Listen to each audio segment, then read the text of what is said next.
इसमें जिहादी लोग हैं और समीकरणवादी लोग हैं। जो युवा है, जिसके शरीर में जज्बा है कुछ करने की, देश पर मर मिटने की, वो सारे युवा खुश हैं। 4 साल के ठेके के बाद जब वो निकलेंगे बाहर तो जरूर है कि जिहादी बन के निकलेंगे।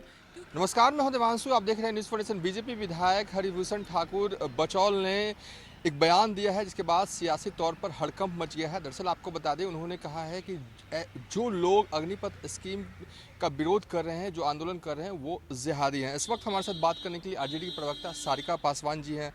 जिहादी कहना बीजेपी के विधायक को किस तरीके से देखती हैं इस बयान को? देखिए, जो 4 साल के ठेके पे जिनको सैनिक बनाने की ये बात कर रहे हैं, जहाँ की वैसे तो भाजपाई वो का जो साफ साफ मंसूबा पता चल गया है, सैनिक तो बनाना नहीं है। असल में उनको बीजेपी के दफ्तर के बाहर सिक्योरिटी गार्ड बनाना है। अडानी और अंबानी के फैक्ट्रियों के बाहर वो सिक्योरिटी गार्ड बनाएंगे।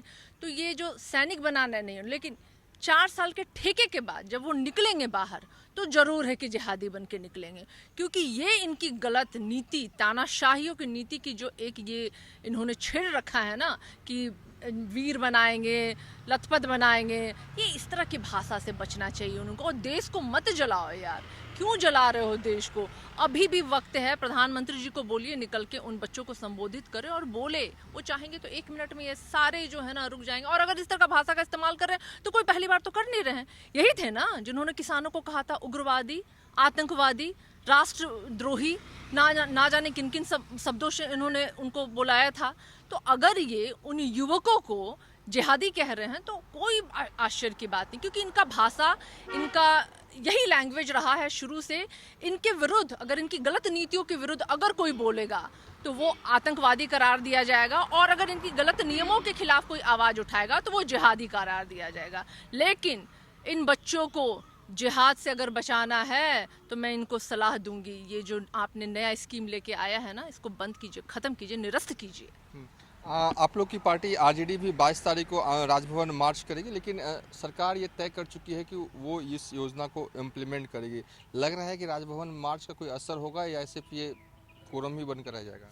देखिए, ये देश जो है ना 66% युवाओं का देश है, और युवा किसी भी देश की रीढ़ की हड्डी होते हैं, ताकत होते हैं।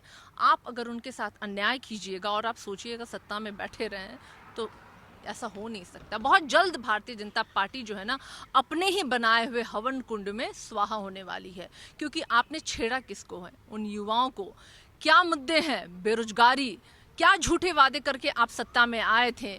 2 करोड़, 19 लाख, 10 लाख और अरब ठेके पे।